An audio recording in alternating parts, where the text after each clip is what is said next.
I had a car accident while going to a motel with my lover. The doctor said I need a $40,000 surgery or I won't walk again. I was calm because my husband is the kind of man who would move heaven and earth for me, but in this delicate situation, he chose to abandon me. Everyone always told me how lucky I was to have Steven. For years, I basked in the glow of his golden retriever energy, knowing that no matter what happened, he would be there to fix it. He was the kind of man who would drive across 3 counties just to find the specific organic yogurt I liked if the local store was out of stock. Our marriage was built on that kind of absolute, unwavering devotion, or so I thought. I had spent our entire relationship feeling safe, cherished, and perhaps a little bit bored by his predictable kindness. It was that safety that made me feel like I could explore other avenues of my life without losing my foundation. Then there was Robert, who was the complete opposite of Steven's steady, quiet rhythm. Robert was fire and adrenaline, a man who looked at me with a hunger that Steven had long since replaced with comfortable affection. We had been seeing each other for a few months, and it was supposed to be just a temporary escape from the monotony of my domestic perfection.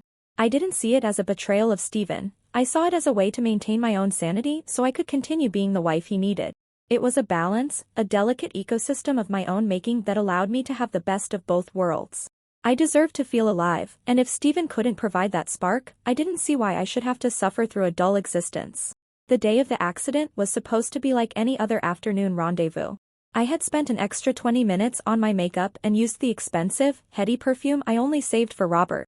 We were heading to a motel on the outskirts of town, laughing about something trivial as the world blurred past the windows of the car. Everything felt fast and exciting until it suddenly felt violent. I remember the screech of tires, the sickening crunch of metal, and then a void of silence that felt heavier than the impact itself. It wasn't my fault that the road was slick or that the other driver didn't see us in time, yet I'm the one paying the price. I woke up to the blinding, aggressive lights of the emergency room and a smell that made my stomach churn. The suffocating scent of antiseptic was clashing violently with the lingering notes of my perfume, creating a nauseating reminder of where I was supposed to be.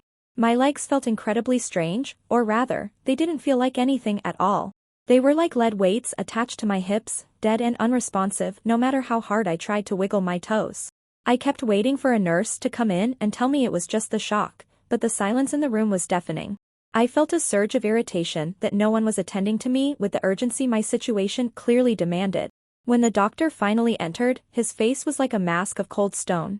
He didn't offer any comforting platitudes or soft smiles, he just looked at his clipboard and told me I had a severe spinal injury. He explained that I needed a $40,000 spinal stabilization surgery immediately, or I would never take another step for the rest of my life. Even then, I didn't panic because I knew I wasn't alone in this. I have a husband who has built his entire personality around taking care of me. I figured the $40,000 was a small price to pay for my mobility, and Steven wouldn't even blink at the cost. I spent the next hour waiting for Steven to arrive, imagining the look of concern on his face and the way he would hold my hand. I needed his strength and his bank account to navigate this tragedy that had unfairly befallen me. When he finally walked into the room, I reached out for him, expecting to be enveloped in his familiar warmth. I expected him to tell me he'd already spoken to the billing department and that everything was handled. Instead, he didn't even move toward the bed. He stayed near the door, his eyes fixed on his phone. He looked at me with a level of indifference that felt like a physical slap to my face. He wasn't looking at me with love, he was looking at a police report on his screen. The coldness in his eyes was so insulting that I felt a lump of indignation rising in my throat. "Honey, the surgery is tomorrow," I said, my voice trembling slightly from the sheer injustice of his silence. "We need to sign the papers and get the payment authorized so they can prep me." I expected him to snap out of whatever trance he was in and start acting like the husband I married. I needed him to be the man who moves heaven and earth, not this stranger who wouldn't even meet my gaze. Steven didn't say a word about the surgery or the $40,000. He just let out a short, sharp breath and turned his back on me. He walked out of the room without a single backward glance, leaving me alone with the leaden weight of my legs and the mounting medical bills. I couldn't believe the heartlessness of it all. How can a man who claimed to love me just walk away when I'm at my most vulnerable? It's completely sociopathic to hold a person's life and mobility hostage just because you're upset about a minor personal matter. I lay there for hours, fuming at the audacity of his abandonment. The accident was a trauma, a terrifying event that nearly took my life, and he was treating it like a reason to be petty. My private life and whatever happened in that car have absolutely nothing to do with my right to healthcare and a functioning body. Steven has always prided himself on being the good guy, but leaving your wife to rot in a hospital bed is the opposite of good. It's cruel, it's calculated, and it's a total betrayal of everything he supposedly stood for. It's honestly shocking how quickly someone's true colors come out when things get difficult. I've spent years being a supportive partner to him, and the one time I need him to step up, he chooses to play the victim. He's making this all about his feelings when I'm the one who can't feel her legs. It's the ultimate form of narcissism to prioritize your ego over your spouse's ability to walk. I'm the victim of a tragic accident, and he's acting like I'm the villain because I wasn't where I said I'd be. I keep replaying the moment he walked out, and the more I think about it, the more furious I get. He is legally and morally obligated to help me, yet he's acting like he has a choice in the matter. This isn't just about money, it's about the basic human decency he supposedly possesses. If the roles were reversed, I would never dream of leaving him in this condition, no matter what he had done. I have a right to be angry, and I have a right to expect my husband to do his duty without this dramatic display of hurt feelings. Main story comments. Anonymous user 1 says, "Let me get this straight. You were literally on your way to a motel to cheat on him, crashed his car with your lover, and now you're mad he won't drop $40K to fix the consequences of your date? The level of delusion is astronomical." OP's reply, "A car accident is a tragedy, not a moral trial. My private life is completely irrelevant to my basic right to health, and it's disgusting that you'd suggest otherwise." Anonymous user 2 says, "Why on earth should he empty his savings for a surgery caused by your infidelity? Use Robert's money if you're so entitled to a payout." OP's reply, "We are a married unit, and his money is for our collective protection, especially in a crisis. It's his job to ensure my safety, regardless of his petty grievances." Update 1. It's been 24 hours since my last update, and the silence from the people who are supposed to care about me is absolutely deafening. Robert hasn't called once, which is just another layer of stress I don't need right now. I heard from a mutual acquaintance that he walked away from the crash with nothing more than a scratched arm and went straight back to his wife like nothing happened. It's incredibly selfish of him to leave me here to deal with the medical fallout alone while he plays happy family. I expected a little more solidarity from someone I risked so much for, but apparently, everyone in my life is competing for a most disappointing award. Steven did come back to the hospital today, but if I thought he was coming to apologize, I was dead wrong. He walked in, dropped a bag of my clothes and my phone charger on the end of the bed, and didn't even ask how I was feeling. He finally spoke, but his voice was like ice, devoid of any of the warmth I've lived with for years. He told me the police found the motel reservation on my phone when they were looking for my emergency contact information. He said it so matter-of-factly, as if finding a piece of digital paper justified him treating me like a stranger. I tried to be the bigger person and explain the situation to him calmly. I told him that I was going through a confusing phase, and that I had been feeling neglected in our marriage, which led me to Robert. I explained that I needed his support now more than ever and that this was the time for us to come together as a couple. Instead of listening with an open heart, he just stared at me with this blank, terrifying expression. It was like he wasn't even seeing me, his wife, but some kind of obstacle he was tired of dealing with. He then had the audacity to tell me that he isn't paying a single cent for the surgery. He looked me right in the eye and said he wouldn't fund a procedure caused by me rushing to ruin our lives. I am genuinely appalled by that statement. It's so incredibly manipulative to frame a life-altering injury as a choice I made. I didn't choose to have a spinal injury, I chose to go for a drive, and an accident happened. To link the two is a logical fallacy that only someone as bitter as Steven would try to pull off. Marriage is a sacred vow that specifically includes the words, "in sickness and in health." It doesn't say, "in sickness only if I'm happy with your recent GPS history." By refusing to pay for this surgery, Steven is effectively breaking his vows and abandoning his responsibilities as a husband. He's taking a moral high ground that he hasn't earned, and he's doing it at the expense of my future. I'm lying here unable to move, and he's worried about a motel reservation that doesn't even matter anymore. The nurses keep coming in to check my vitals, and I can see the pity in their eyes, which is just humiliating.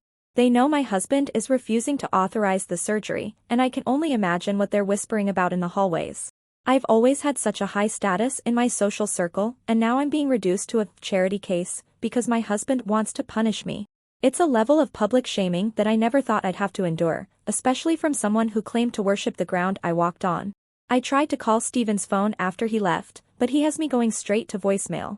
It's so childish to hide behind a block list when there are adult matters to discuss. We have a joint life, joint home, and joint responsibilities, and he thinks he can just opt out because his feelings are hurt. He's acting like a jilted teenager instead of a man whose wife is facing permanent paralysis. I keep waiting for the real Steven to show up, the one who would do anything for me, but this cold version of him is all I see. The doctors are starting to get impatient, too. They keep reminding me that the window for this specific surgery is narrow and that every hour we wait, the chances of a full recovery diminish. I told them to talk to Steven, but they said he's already made his position clear to the hospital's financial department. It's horrifying that he went behind my back to tell them not to expect payment from him. He's literally sabotaging my health out of spite. How can a person be so vindictive? Even if he's mad about Robert, how does that equate to wanting me to be in a wheelchair for the rest of my life? It's a completely disproportionate response to a minor lapse in judgment. I'm the one who has to live in this body, and he's treating it like a pawn in some sick game of revenge. I'm exhausted, I'm in pain, and I'm being treated like a criminal for wanting to be happy. I feel like I'm living in a nightmare where everyone has turned against me for no reason. My family hasn't even called me back yet, probably because Steven has been poisoning their ears with his side of the story. He's always been so good at playing the martyr, and I'm sure he's making himself out to be the victim of the century. Meanwhile, I'm the one who can't even get out of bed to go to the bathroom. The unfairness of this situation is actually starting to make me physically ill. Update 1 comments. Anonymous user 1 says, in sickness and in health, usually implies you didn't get sick or injured while actively betraying the person. You destroyed the health of your marriage yourself. OP's reply, betrayal is an emotional issue that can be handled in therapy. Leaving someone paralyzed is a physical act of cruelty. There is absolutely no comparison between the two. Anonymous user 2 says, so Robert, the guy you were feeling alive with, has completely ghosted you? Shocking. Truly shocking. OP's reply, I expect nothing from Robert as he isn't my legal spouse, but I expected some basic manhood and responsibility from my husband. Update 2. It's been 3 days since my last update, and things have gone from bad to worse in a way that feels like a targeted attack on my dignity. The hospital administration came into my room this morning and told me they might have to move me to a general ward. Apparently, my private insurance, which is provided through Steven's company, was cancelled this morning. I couldn't believe it. He didn't just refuse to pay for the surgery, he actively went out of his way to strip me of my medical coverage. This is beyond petty, it's a death sentence for my quality of life. I was so desperate that I called Steven's mother, thinking she would have some shred of womanly compassion. I was crying, telling her that I might be crippled for life and that her son was letting me rot in a hospital bed. I expected her to be horrified, but she had the audacity to tell me that actions have consequences, and that she supports Steven's decision to distance himself. The level of toxicity in this entire family is absolutely unreal. They're all acting like I committed some unspeakable crime when all I did was seek a little bit of excitement that my marriage was lacking. I am lying here, smelling like a hospital bed and losing my dignity by the minute, and all Steven cares about is his bruised ego. I'm starting to think he never actually loved me at all, he just loved the idea of having a wife he could control. The moment I showed some independence, he decided to destroy my life as a punishment. I sent him a long text explaining that if I don't get this surgery because of his refusal to help, I will sue him for abandonment and medical neglect. I have rights, and I won't let him treat me like garbage. His reply was a single image that made my heart drop, but mostly out of anger at his invasion of my privacy. It was a photo of Robert and me, clear as day, caught on the dashcam footage from the car. The car was Steven's, which I guess is how he got the footage, but to sit there and watch it just to find reasons to hate me is so creepy. He's using my private moments as a weapon to justify his stinginess. It's a total violation, and it just proves how obsessed he is with playing the victim. I told the nurses that I was being harassed by my husband, but they didn't seem to care. They just keep asking me how I plan to settle the mounting bill for the tests they've already run. It's like the whole world has stopped seeing me as a human being and only sees me as a collection of problems. I'm the one in pain, I'm the one who can't feel her toes, and yet everyone is acting like I'm the one who should be apologizing. I have nothing to apologize for except for having bad taste in men who abandon you at the first sign of trouble. The stress of all this is making my physical condition even worse. I swear I can feel the numbness creeping higher up my back, and the doctors look more and more worried every time they come in. They keep talking about permanent nerve damage and missed opportunities, and every time they do, I want to scream Steven's name. He is the one doing this to me. His refusal to sign the papers is the direct cause of my potential paralysis, not the car accident itself. I've tried to look into legal aid, but everything takes so much time that I don't have. I'm stuck in this bed, dependent on people who clearly despise me, and it's the most humiliating experience of my life. I've always been the one in charge, the one who looks perfect and has everything under control. Now, I'm at the mercy of a man who is using a dashcam to justify letting me become a paraplegic. It's the most small man energy I've ever encountered. If Steven thinks this is going to make me crawl back to him and beg for forgiveness, he has another thing coming. All this is doing is showing me that I was right to look for someone else. Why would I want to be with a man who is capable of such calculated cruelty? He's showing me his true nature, and it's ugly, vengeful, and weak. A real man would protect his wife regardless of what happened between them, but Steven is clearly not a real man. I'm also incredibly frustrated with the hospital. They should have some kind of emergency fund for situations like this. They know I need the surgery, and they know my husband is being a monster, yet they're still talking about moving me to a general ward with no privacy. It's like they're punishing me for Steven's behavior, too. I'm surrounded by people who claim to be healers, but only care about the bottom line. I don't know what I'm going to do if I get moved. The thought of being in a room with a bunch of strangers while I'm in this state is more than I can bear. I need my privacy, I need my comfort, and I need this surgery. I'm going to keep fighting, but it feels like the walls are closing in on me. I just want someone to acknowledge that what is happening to me is wrong and that I don't deserve any of this. Update 2 comments. Anonymous user 1 says, you can't sue him for abandonment because he won't pay for a luxury surgery you need because of your own affair. That's not how the law works, Gabriella.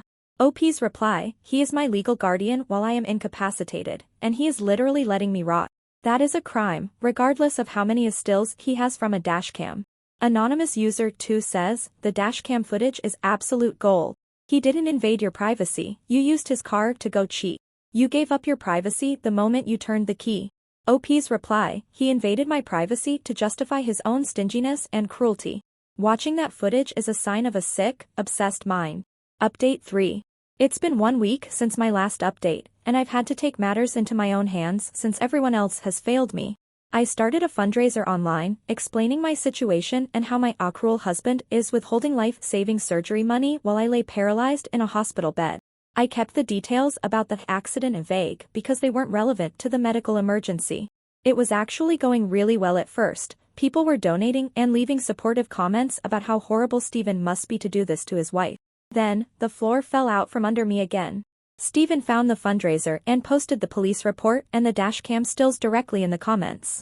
He even wrote a long post about how the accident happened on the way to a motel with a lover.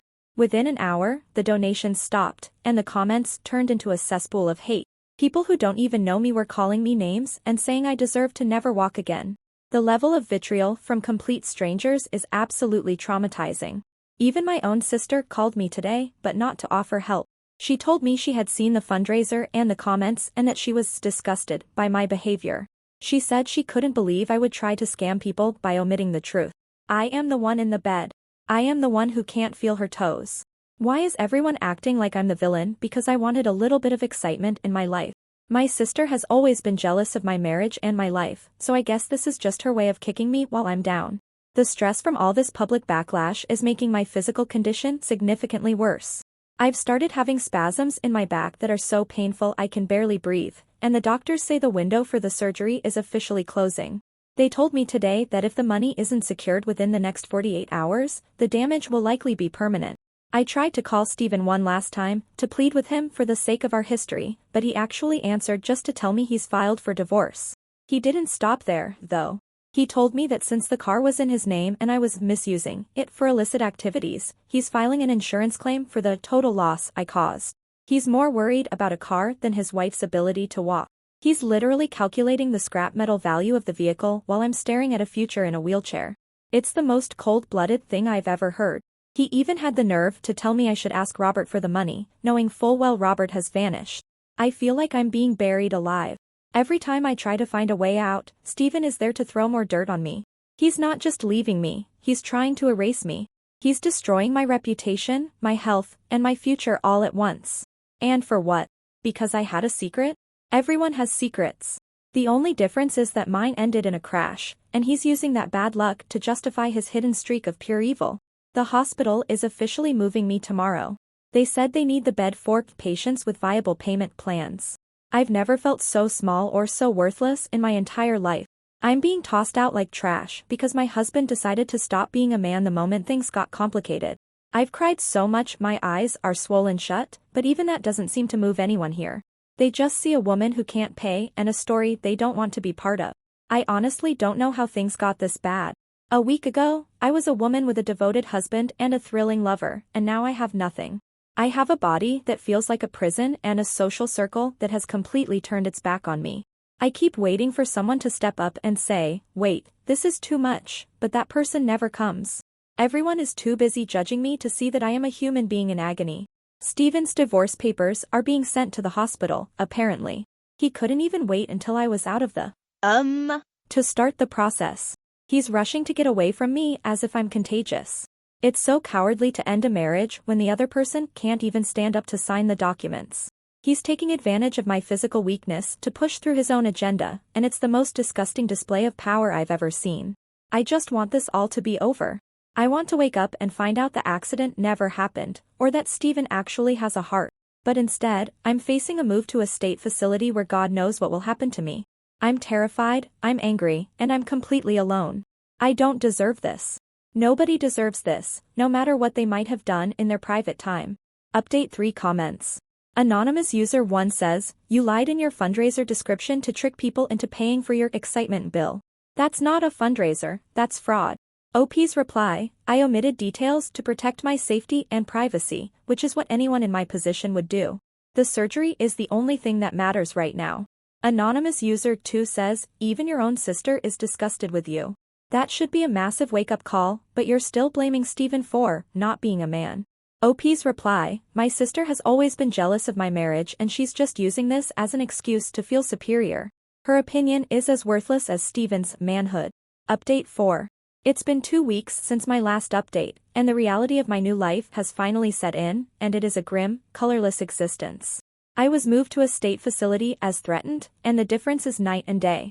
This place is loud, the staff are overworked and indifferent, and the air constantly smells like a mix of cheap bleach and industrial floor wax. The surgery they're offering me here isn't the specialized $40,000 stabilization I needed, it's just a basic patch-up to keep my spine from collapsing further. It won't give me back the use of my legs, it will just keep me from getting worse. Stephen has completely moved on with a speed that is truly disturbing. I found out through a legal notice that he sold our house, the home we shared for years, because it was in his name from before we were married.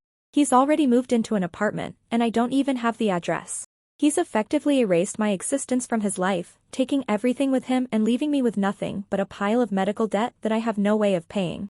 He didn't just leave the marriage, he liquidated it. Robert's life has also imploded, which I suppose should give me some satisfaction, but it only adds to the chaos. His wife found out everything, likely from the same police reports and dashcam footage Stephen was so happy to share, and she took the kids and left him. Now Robert is calling me, not to help or to apologize, but to blame me. He says I distracted him while he was driving and that my need for attention is what caused the crash and ruined his family. It's incredible how every man in my life is allergic to taking responsibility for their own actions. I am sitting in a wheelchair now, looking out of a window at a parking lot, wondering how I became this person. The boomerang hit me so hard I can't even stand up to face it, literally.